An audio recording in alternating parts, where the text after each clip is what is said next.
بقرہ کی آخری آیت۔ اس آیت میں پہلے تو ایک بہت بڑی خوشخبری ہے، اور یہ قرآن مجید میں کئی دفعہ آیا یہ مضمون، لا یکلف اللہ نفسا الا وسعہا۔ اللہ تعالیٰ ذمہ دار نہیں ٹھہرائے گا کسی بھی جان کو مگر اس کی وسعت کے مطابق۔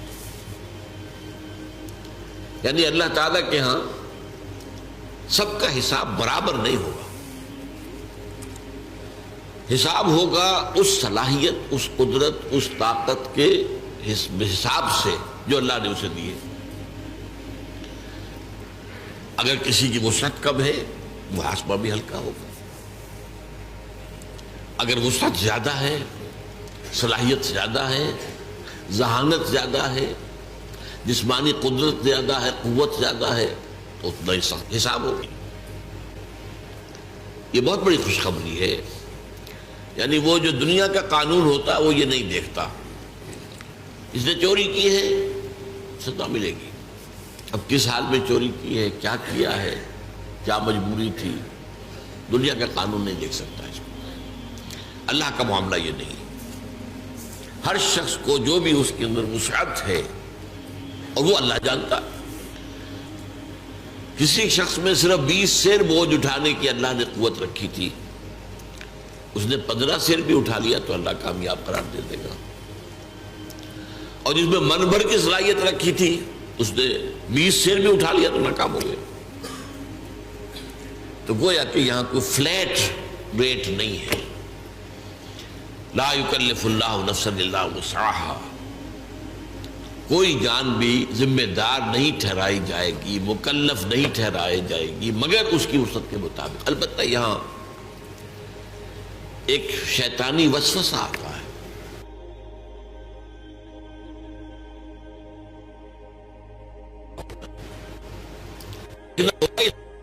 صلاحیت ظاہر ہو رہی ہے، اگر صلاحیت نہیں ہے تو دنیا میں بھی کامیابی نہیں ہونی چاہیے۔ دنیا میں تو آپ آگے سے آگے جا رہے ہیں، اور دین کے لیے یہ کہہ دیں میرے اندر صلاحیت نہیں، یہ دھوکہ ہے۔ تو اللہ جانتا ہے کس میں کتنی صلاحیت رکھی، اس کے حساب سے ہوگا معاملہ۔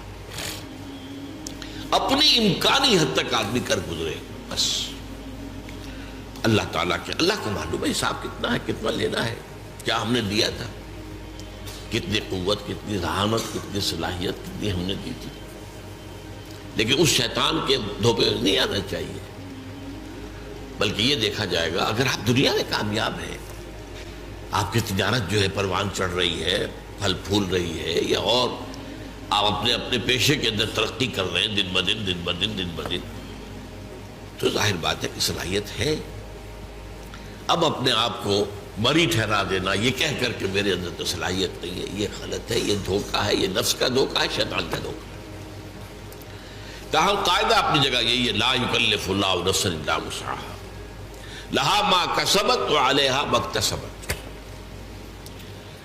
یہ لہا اور علیہا، یہ میں نے بارہا آپ کو بتایا ہے کہ لام آتا ہے تو کسی کے حق میں جانے والی بات ہے، اور علی آ جائے تو کسی کے خلاف جانے والی بات ہے۔ القرآن حجت لک او علیک، قرآن یا تو حجت اور دلیل ہے تمہارے حق میں یا تمہارے خلاف،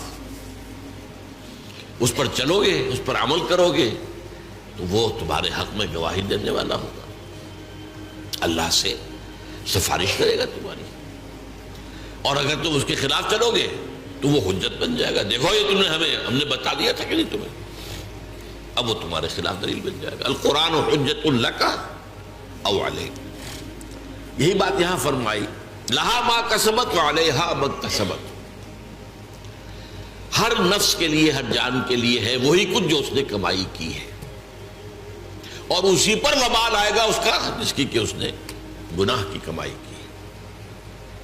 یعنی یہ کہ لا تزر وازرۃ وزر اخری، کوئی اور کسی اور کا بوجھ نہیں اٹھا سکے گا، نہ باپ بیٹے کا بوجھ اٹھا سکے گا، نہ بیٹا باپ کا، نہ شوہر بیوی کا، نہ بیوی شوہر کا، ہر ایک کو اپنا بوجھ خود اٹھانا، لا تزر وازرۃ وزر اخری۔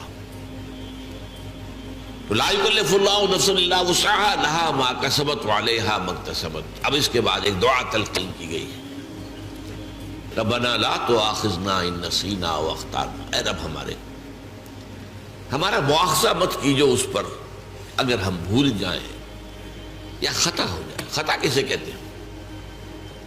بھول جانا تو واضح سی بات ہے، خطا اسے کہتے ہیں کہ ایک آپ نشانہ لگا رہے تھے، وہ نشانہ خطا ہو گیا، آپ نے تو نشانہ لگایا ہے لیکن وہ خطا ہو گیا۔ تو جو خطا ہو جائے اے اللہ اس پر ہم سے مواخذہ نہ کیجیے۔ ربنا لا تؤاخذنا ان نسینا او اخطانا ربنا ولا تحمل علینا اصرا کما حملته على الذین من قبلنا، اور اللہ ہم پر مت ڈالیو وہ بوجھ جو تو نے ہم سے پہلوں پر ڈالا۔ اب یہاں اصل میں اشارہ ہے کہ شریعت موسوی بہت سخت تھی، شریعت محمدی کو بہت آسان کیا گیا۔ شریعت موسوی میں ہمیں معلوم ہے روزہ رات کو سوئے تو شروع، کوئی سیری ویری نہیں، اب روزہ شروع ہو گیا، اب اگلی غروب تک روزہ چلے گا۔ ہمارے لیے یہ ہے کہ سیری ہے، طلوع فجر سے پہلے پہلے کھاؤ پیو، آسانی کرتی۔ ان کے لیے سختی تھی، یوم سبت مطلقاً حرام، کوئی کام نہیں کر سکتے دنیا کا پورے دن، جمعے کی رات سے شروع ہو کر اور پھر ہفتے کے غروب تک 24 گھنٹے کا سبت ہوتا ان کا۔ اور جو لوگ یہودی آج بھی جو پریکٹسنگ یہودی ہے وہ اس پر عمل کرتے ہیں، اپنے ٹیلی فون بھی ڈسکنیکٹ کر دیتے ہیں، کچھ نہ ٹیلی فون سنیں گے نہ ٹیلی فون کریں گے، کوئی کام دنیا کا کوئی کام، بس عبادت کرو، تورات پڑھو، وہ جو بھی اور کوئی ان کے ہاں عبادت کا طریقہ ہے نوافل ادا کرو، بس یہ کوئی کام دنیا کا نہیں۔ اور ایک ہیلا کر کے اصحاب السبت نے، آپ کو معلوم ہے سورہ اعراف میں آیا ہے، تو جو ہیلا کیا تھا اس کے اوپر بڑا سخت عذاب آیا ان پر، انہیں بندروں کی شکل میں بنا دیا کہ کونوا قردۃ خاسئین، ان کی شکلیں بدل دی گئی، بس۔ تو اس لیے شریعت موسوی بہت سخت تھی، شریعت محمدی میں آسانیاں کی گئی، اور اصول بھی حضور نے فرمایا یسروا ولا تعسروا، بھائی لوگوں کے لیے آسانی پیدا کیا کرو، سختی نہ کیا کرو۔ عام طور پر ہمارے ہاں رویہ کیا ہے، آپ کو تو سخت سے سخت بات کا فتویٰ دیں گے،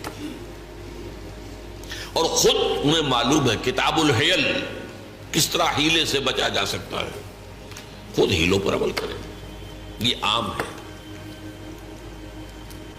ہونا یہ چاہیے کہ آپ اپنے لیے زیادہ سے زیادہ سختی کر لیں، دوسروں کے لیے آسانی، جو بھی شریعت کے اندر وہ گنجائش نکل سکتی ہے وہ نکال کر دکھائیں۔ یرید اللہ بکم الیسر ولا یرید بکم العسر، اللہ تو تمہارے ساتھ آسانی چاہتا، سختی نہیں چاہتا۔ یہ بھی روزے کے حکم کے سلسلے میں یہ الفاظ آئے ہیں سورہ بقرہ کے۔